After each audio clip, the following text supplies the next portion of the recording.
স্বাগতম নমস্কাৰ অসম কবি সমাজৰ বহুভাষিক কবি সমাৰোহ আৰু আলোচনা চক্ৰ उत्तर दिशा में जम्मू और कश्मीर से दक्षिण में कन्याकुमारी तक মই এটি গীতি কবিতাহে পাঠ কৰিম। প্ৰাকৃতিক প্ৰাচুৰ্যৰে পৰিপূৰ্ণ জোনাই বা মূৰ্খ চেলেকত এই অনুষ্ঠান যোৱা 19 ফেব্ৰুৱাৰীত অতি গুৰুগাম্ভীৰ্য পৰিৱেশত অনুষ্ঠিত হয়। নিজৰ সৃষ্টিৰাজিক বুকুত বান্ধি লৈ তালৈ ৰাওনা হোৱা কবিসকলে অঞ্চলটোৰ সুন্দৰ প্ৰাকৃতিক পৰিৱেশত মন্ত্ৰমুগ্ধ হৈ পৰে। চিকুণ চিলাপথাৰ চিমেণ্ট চাপৰি এৰি উৰিটো নিশা উজাগৰে কটাই গুৱাহাটী মহানগৰীৰ কবিয়ে সুন্দৰ প্ৰাকৃতিক পৰিৱেশ উপভোগ কৰি এসময়ত অটো ৰিক্সাত উঠি অতি উলাহেৰে পাই গৈ সমাৰোহৰ থলী জোনাই বালিকা মহাবিদ্যালয় আৰু এই মহাবিদ্যালয়তে অসম কবি সমাজে প্ৰয়াত কবি গণেশ গগৈ স্মৃতি বহুভাষিক কবি সমাৰোহ আৰু আলোচনা চক্ৰ জোনাই কবি সমাজৰ সৌজন্যত তথা জোনাই বালিকা মহাবিদ্যালয় আৰু অসম কলেজ শিক্ষক সংস্থা ধেমাজি ঢকুৱাখানা মণ্ডলৰ সহযোগত আয়োজন কৰা হয়। দিনটোৰ কাৰ্যসূচী শুভাৰম্ভ কৰা হয় পুৱা 8 বজাত গছপুলি ৰোপণেৰে। এই আদৰণি কাৰ্যসূচীত ৰূপক হিচাপে অংশগ্ৰহণ কৰে ডক্টৰ অতুল হাজৰিকা, সভাপতি ACTA ধেমাজি ঢকুৱাখানা মণ্ডল। তেখেতক সংগ দিয়ে সমাজৰ বিষয়ববীয়া আৰু স্থানীয় ৰাইজে। ইয়াৰ পিছতে 9 বজাত অতিথি আপ্যায়ন হয়। উপস্থিত সকলোৱে চাহ, ব্ৰেড, চিংৰা, কণী আদিৰে পুৱাৰ জলপান গ্ৰহণ কৰে। আলোচনা চক্ৰৰ বিষয় আছিল সাম্প্ৰতিক অসমীয়া কবিতাত সামাজিক চেতনাবোধ। আলোচনা চক্ৰ আৰম্ভ হোৱাৰ আগেয়ে আলোচনাত অংশগ্ৰহণ কৰা সকলোকে সম্বৰ্ধনা জ্ঞাপন কৰা হয়। স্থানীয় মুৰ্কং চেলেক মহাবিদ্যালয়ৰ অধ্যক্ষ ডক্টৰ দীপক কুমাৰ দলেৰ সঞ্চালনত অনুষ্ঠিত হোৱা এই মনোজ্ঞ আলোচনাই সকলোকে উপকৃত কৰে। আলোচনা চক্ৰৰ আৰম্ভণিতে বন্তি প্ৰজ্বলন কৰা হয়।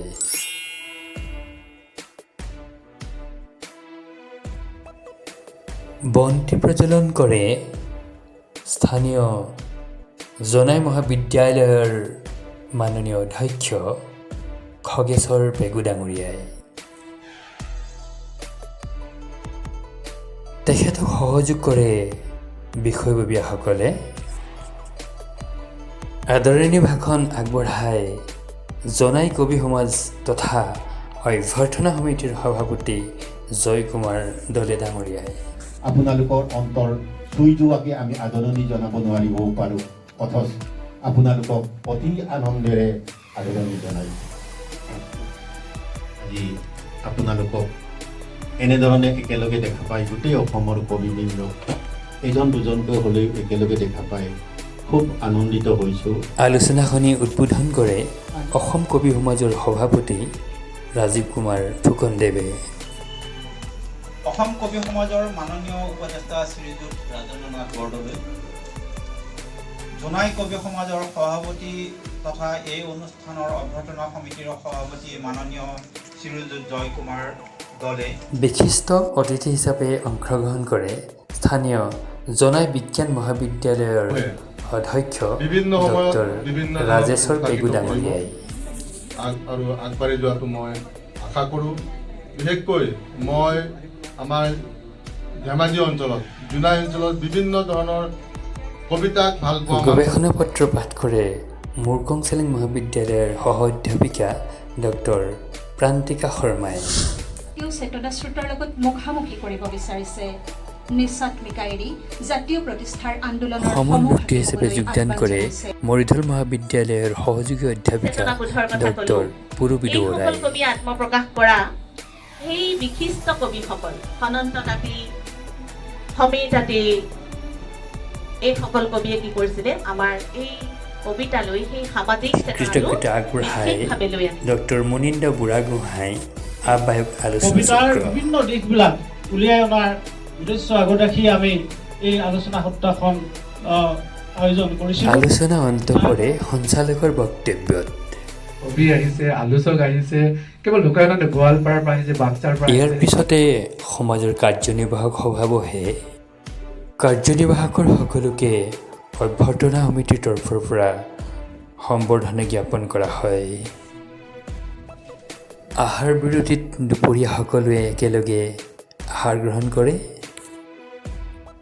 আহাৰ গ্ৰহণৰ পাছতেই গণেশ গগৈ স্মৃতি বহুভাষিক কবি সমাৰোহখন উদ্বোধন কৰে অসম কবি সমাজৰ উপদেষ্টা তথা প্ৰাক্তন সভাপতি ৰাজেন্দ্ৰ নাথ বৰদলৈদেৱে। অধ্যয়নশীল ব্যক্তি আছিলে, তেওঁলোকে অনুভৱ কৰিছিলে আৰু সেই কথাটোকে মই আপোনালোকক অকণমান উনুকিয়াই দিছোঁ যে নিজৰ শৈলী এটা তৈয়াৰ কৰিবলৈ হ'লে যথেষ্টখিনি অধ্যয়নৰ লগে লগে অনুশীলনটো খুব প্ৰয়োজন হ'ব।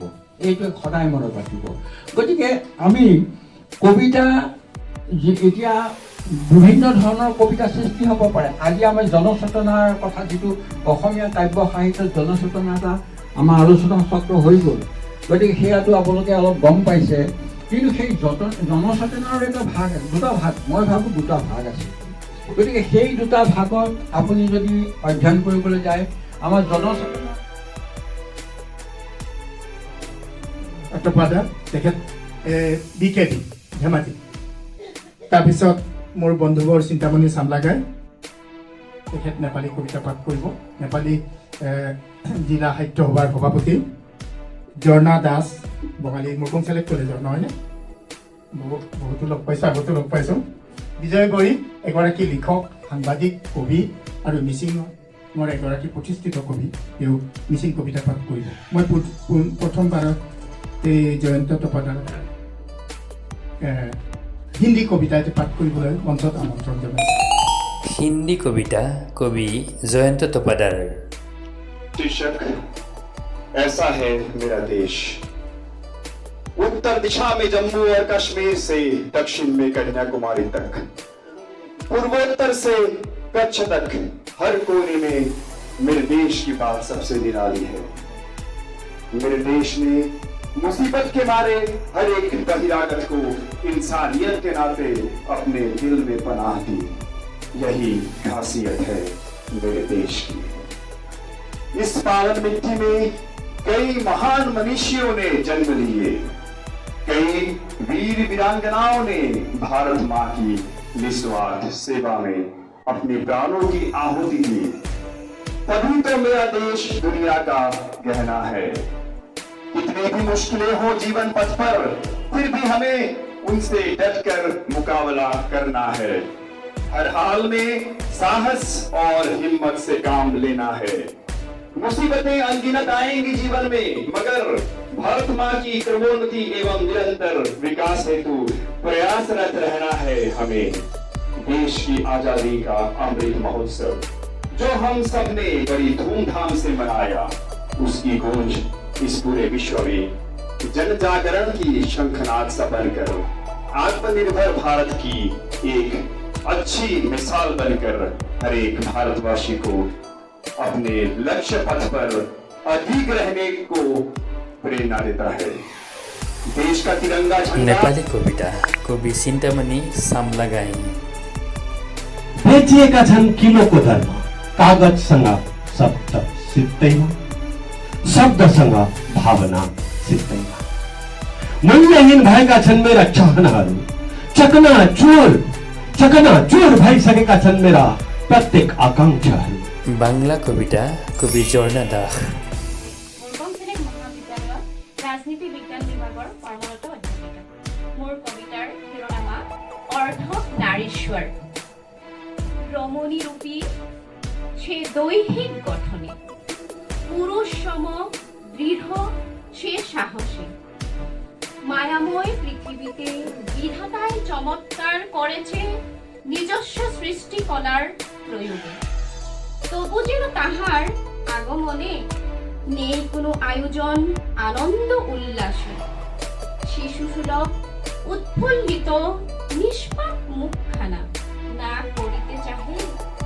ভীষণ এই বিশাল সভ্য সমাজ মিচিং কবিতা কবি বিজয় বড়ি Asinja itu mabonam kodong.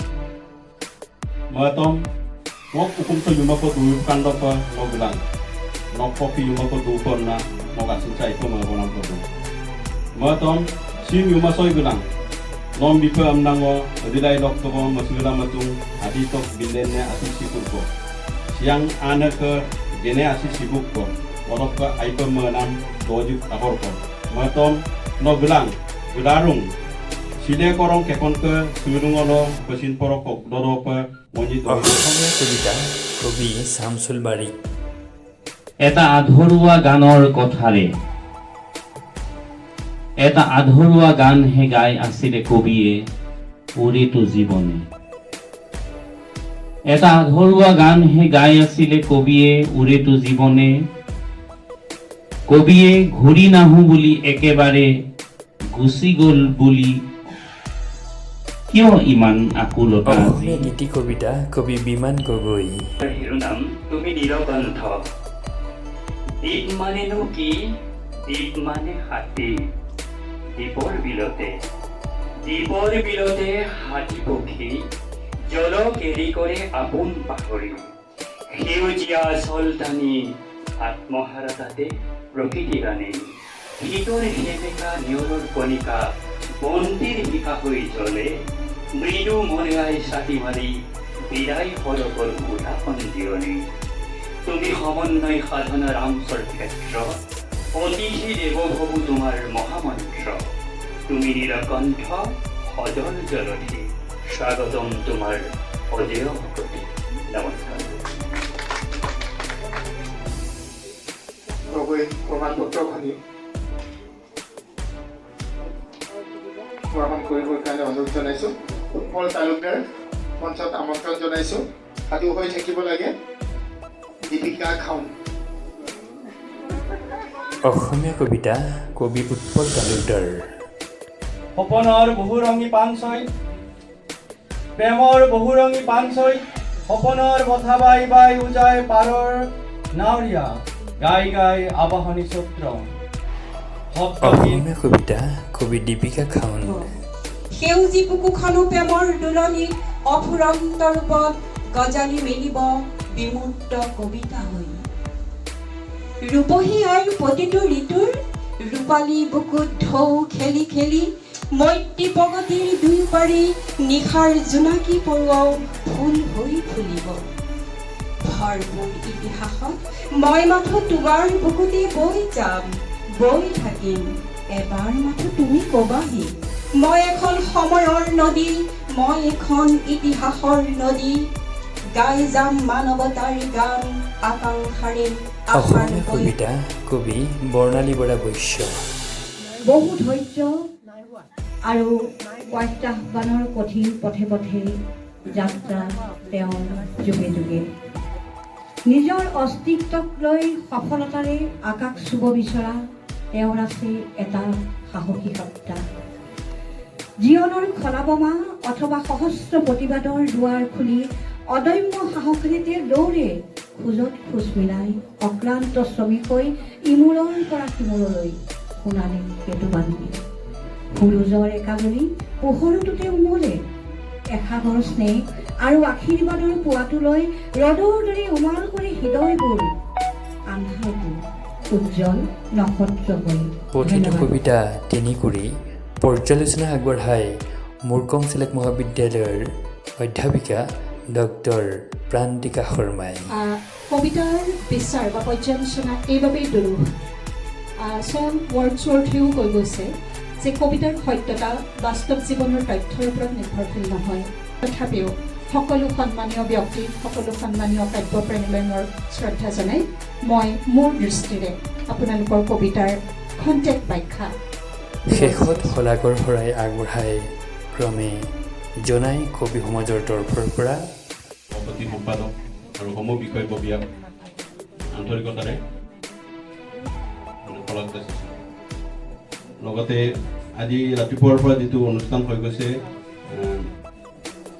সাম্প্ৰতিক অসমীয়া কবিতাত সামাজিক চেতনাবোধ যিটো শীৰ্ষক কবিতা অনুষ্ঠান অনুষ্ঠিত হৈ গ'ল এই অনুষ্ঠানত সভাপতি কৰি দিয়া সঞ্চালকৰ আসন শুৱনি কৰি দিয়া মুৰকং চেলেক মহাবিদ্যালয়ৰ অধ্যক্ষ দীপক কুমাৰ দেৱ আৰু এই অনুষ্ঠানত বিশিষ্ট অতিথি হিচাপে উপস্থিত থকা জনাই বিজ্ঞান মহাবিদ্যালয়ৰ অধ্যক্ষ ডক্টৰ ৰাজেশ্বৰ পেগু আৰু আলোচনা চক্ৰৰ সমৰ ব্যক্তি হিচাপে উপস্থিত থকা মৰিদল মহাবিদ্যালয়ৰ সহযোগী অধ্যাপিকা ৰবি দুৱৰা আৰু আলোচনা চক্ৰত গৱেষণা পত্ৰ পাঠ কৰা মুৰকং চেলেক মহাবিদ্যালয়ৰ সহযোগী অধ্যাপিকা ডক্টৰ প্ৰান্তিকা শৰ্মা আটাইকেইগৰাকীও জনাই কবি সমাজ তৰফৰ পৰা কলাবৰ শৰাই আৰু পৰিশেষত কলাকৰ শৰাই আগবঢ়া হয় অসম কবি সমাজৰ তৰফৰ অভ্যৰ্থনা কমিটিৰ সভাপতি শ্ৰীযুত জয় কুমাৰ দলৈ ডাঙৰীয়া, সম্পাদক বিজয় বড়ি, ৰয়েল পেগু, ডক্টৰ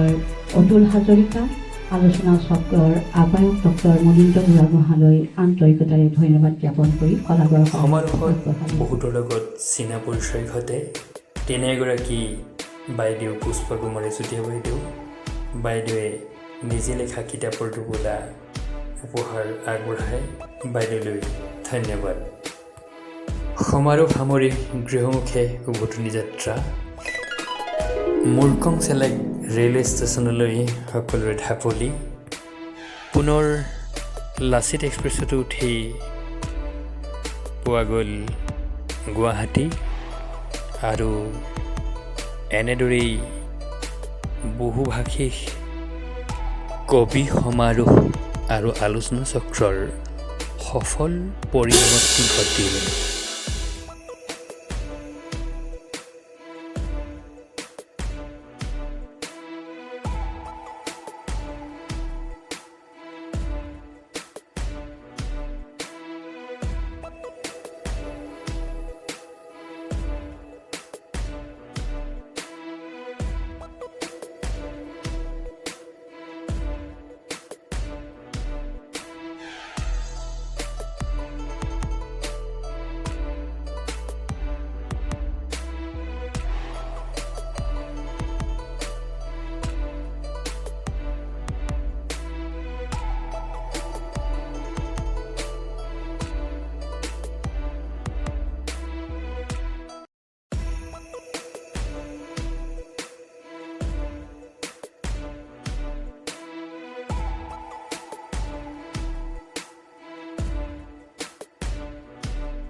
চিৰচেনেহী মোৰ ভাষা জননীৰ প্ৰতি আমি দায়বদ্ধ হ'ব পাৰিম আৰু ইয়াৰ বাবে সমাজৰ সকলো বিষয়ববীয়াই প্ৰশংসা বুটলিব পাৰিছে।